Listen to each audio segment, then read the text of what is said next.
Tu veux prendre 10 kilos de muscles. Pas simplement prendre du poids.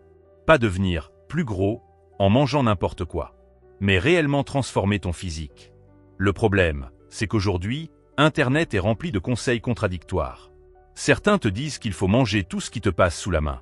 D'autres te conseillent de boire 3 shakers par jour.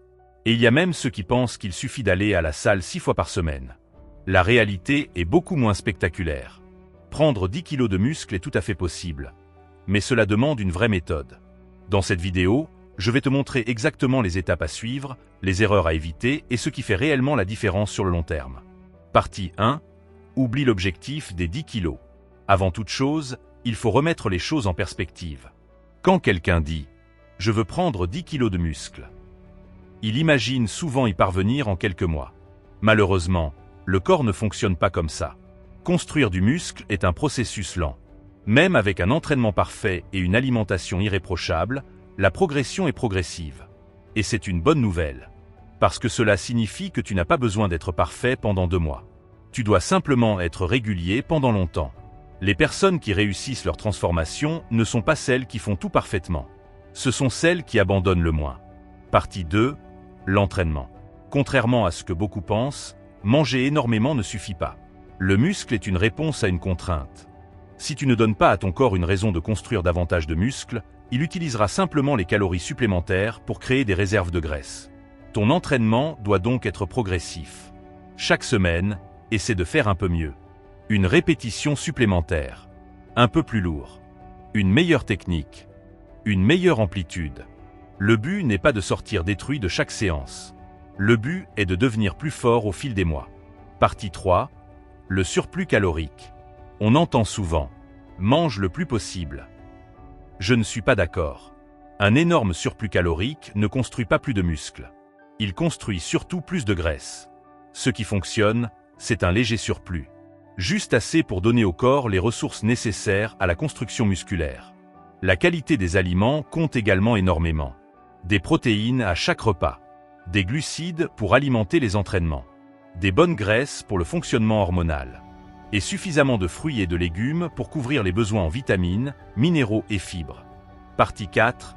Les protéines. Certaines personnes pensent que plus elles mangent de protéines, plus elles prennent de muscles. En réalité, une fois les besoins couverts, augmenter encore les protéines n'apporte quasiment rien. Le plus important est d'avoir un apport suffisant réparti sur la journée. Ensuite, ce sont les calories totales et la qualité de l'entraînement qui feront la différence. La whey peut être pratique, mais elle ne remplace jamais une alimentation équilibrée.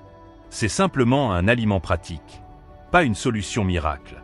Partie 5. Le sommeil. Tu peux avoir le meilleur programme du monde. Si tu dors mal en permanence, tes résultats seront limités. Le muscle se construit pendant la récupération, pas pendant la séance. Dormir suffisamment améliore la récupération, la progression en force et la capacité à enchaîner les entraînements. Négliger son sommeil, c'est freiner volontairement sa progression. Partie 6. Arrête de changer de programme tous les mois. C'est probablement l'erreur la plus sous-estimée. Un mois tu fais du PPL. Le mois suivant un full body. Puis tu testes le programme de ton influenceur préféré. Puis un nouveau programme trouvé sur TikTok. Résultat, tu ne laisses jamais le temps à ton corps de progresser. Le meilleur programme n'est pas celui qui paraît le plus compliqué.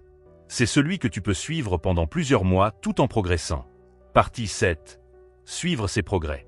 Beaucoup se pèsent tous les matins et paniquent lorsque leur poids baisse de quelques centaines de grammes. Le poids varie naturellement selon l'eau, les repas ou encore le sel consommé. Ce qui compte, c'est la tendance sur plusieurs semaines. Prends également des photos. Mesure ton tour de bras, ton tour de poitrine, tes cuisses. Et note toutes tes performances à l'entraînement.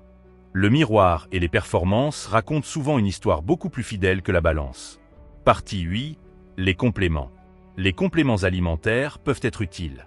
Mais ils ne compensent jamais un mauvais entraînement ou une mauvaise alimentation. Si tu débutes, concentre-toi d'abord sur les bases.